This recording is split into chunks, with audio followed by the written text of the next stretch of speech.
Well, hi everybody, it's Mike Woods, Property Expert Partnership here, and welcome back to this refurb that I started around about June or July of last year. It's taken longer than I'd really hoped. I think if you see my earlier videos, you see that I've done a lot of the work here myself because of the COVID restrictions. And when we got into the job, I started to decide that rather than sub everything out like I usually do, I got in there myself with a labourer. So let's go and have a look inside and show you what we're doing. We're just about finishing off. We're just going to touch up the garage. I've got a new garage door in anthracite. And we're just touching up the paintwork. We've repainted the outside. We've given it this anthracite look. And in we go to the new hallway. So as again, if you saw my previous videos, you'll have seen that this property was in quite a state really. The stairs is the original stairs. Originally we had two rooms here, and what we did is we've knocked the two into one, put an RSJ in there, sized by an engineer of course, submitted to building regulations. So because we've done a structural alteration, the beam, and we've put the windows in, rather than get the window supply and fitted by a fencer approved installer.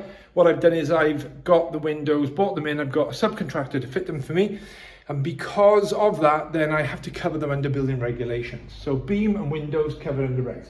So a lovely huge room, just nearly 8 meters long. This room, as you can see from here, you know, a lovely aspect. So formerly there was a doorway there coming into this room, the wall there, and if you look into my earlier videos, and I'll put a link to them below this one, because this will be the last in the series. So there is a series marked Plas Road, P-L-A-S, Plas Road, and you'll be able to see from the beginning, and there's lots of photographs as well. So we had a wall here, we disc cut, pad stones and a beam. Take you into the kitchen. So this was all original, except this was two rooms. So this was what we could call the old parlour room, and there was a doorway in the middle, or to the left, sorry, and that was the kitchen at the bottom end. Now, in fairness to my wife, she had the idea, she's a big Pinterest fan, and she had the idea of making this an open plan dining kitchen. And because we've got a fantastic garden, a huge garden with a lovely apple tree down the bottom, and we've got 4 bedrooms here, so it's a really fantastic family home.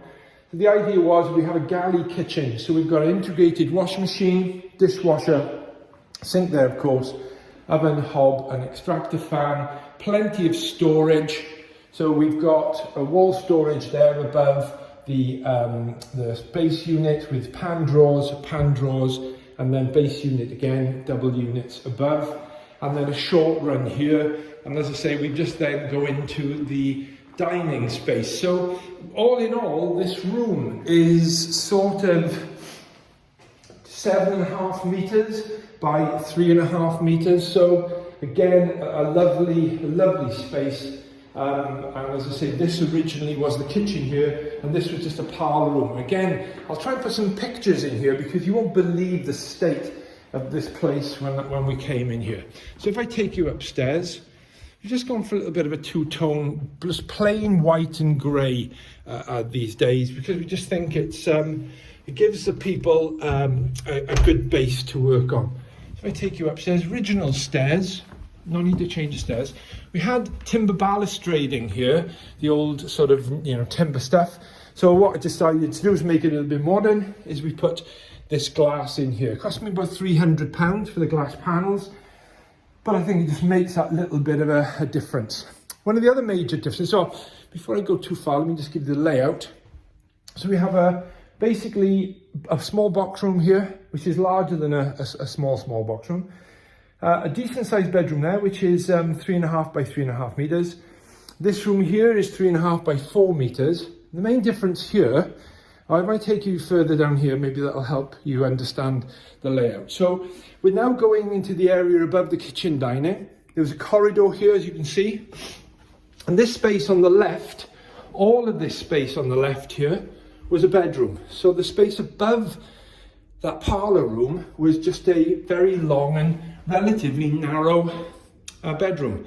Now to me, it made obvious sense that this needed to be a bathroom, and this room here, which was the bathroom with frosted glass there, we had a bath, basin and pedestal, basin, pedestal and a toilet on the left, with a big airing cupboard here. So it seemed to me that this room really needed to be a bedroom because it's just short of 3 meters by 3 meters. So again, always looking to add that extra value and try and reconfigure. Now the beauty of this is, and you just need to know this stuff, guys, is if I'm going to change a bathroom around, then I need to understand where the plumbing is and where the waste pipes are. The waste pipes are critical. So in the event that this was an extension, which was the bathroom, this was the bathroom, but it was an extension on this original house some 20, 30 years ago. So there was an original sort of downstairs toilet outside. So that was perfect for me to be able to connect my wastes further down the side of the house. So there was a soil pipe here which to a manhole outside went to the front of the house. So if I'm going towards the front of the house, it's ideal for me to put a bathroom in what was that old long bedroom. So a generous bathroom. I love these shower baths. It just doubles things up. You know, everybody wants a bath, but at the end of the day as well, showers are very, very popular, and at the end of the day, why not combine it? So you can have the square one, but I quite like the P-shaped bath. Wall hung basin edge, keep it off the floor, keep the floor open, and a nice close coupled toilet. Nice bright tiling, of course, extractor fan. So the question is, if this here was this bedroom from here right the way through, what's the other side of that wall? So let's just show you what we did. So originally, say this bedroom was always here. It's a large bedroom, 3.5 by 3.5 meters. So what we've done is we've knocked a hole through this wall here, which was the outside wall. You can see the extension out there. And I've put an ensuite in here to this bedroom. So again, you know, adding great value. So I've got a nice vanity unit here, 600 and 500 back to wall pan, and then a 1300 by 800 shower there. So it's just worked out perfectly. So as some of you know, my background is architecture. So it was a case of planning this out. I've got a 1300 tray. I wanted a nib here, we call this a nib. I wanted this nib to give myself something for my basin to go up against, because these are usually 300 deep, 305 mil deep. And that then gives me that run to set back. So I'm really pleased the way this has worked out. A lovely bedroom here. We've kept the fireplaces. I hear about people taking chimney breasts out. All that money just to gain a couple of inches. I know we're not in London. I know square feet is important, but I would not even consider taking that out just for a little bit of space there. A little bit of a recess there for some wardrobing. Double bed over here. So a great room. Which I'm really pleased with. This was the original sort of front room, which I just mentioned, 3.5 by 3.5 meters. A lovely aspect on this. Again, lovely spread, lovely shape and ideal. So 4 bedrooms. We got a double here, which is 3.5 by 3.5. We got that one there, which is 3.5 by 4. We got the old bathroom, which was 3 by 3 meters. So they're all 10 foot to 12 foot. And then this box room, which I mentioned, you know, is, the traditional sort of box room, but not that bad. We've got sort of a 2 and a bit meters there, which is just over 6 foot. And we've got enough space, sorry, excuse my ladder, just been putting some lampshades up. There's plenty of space there for a single bed, or ideally, you know, we're being encouraged to work from home these days. So home study, it's ideal, isn't it? You know, it's ideal for a home study, close the door there. Or a cot room, a child's room. So being 4 bedrooms like this is what you call a home for life, isn't it? You know, you could get somebody who's a young family, maybe got 1 child, 2nd child on the way, and they can move into this, and they're here for life, absolutely here for life. Obviously, circumstances pending, but I think it's a great thing. I just want to show you, earlier videos you'll see, but this was the bathroom, as I just mentioned, and this was frosted glass with a fantastic view like this, and it just seemed crazy. So, lovely garden. It was very, very overgrown. This house was empty more than 2 years. before I bought it. So there was quite a lot of growth in that garden. So we've been hacking away at it and just getting rid of collecting the brambles and just having a small little burn off there as and when. But here's a little tip for you.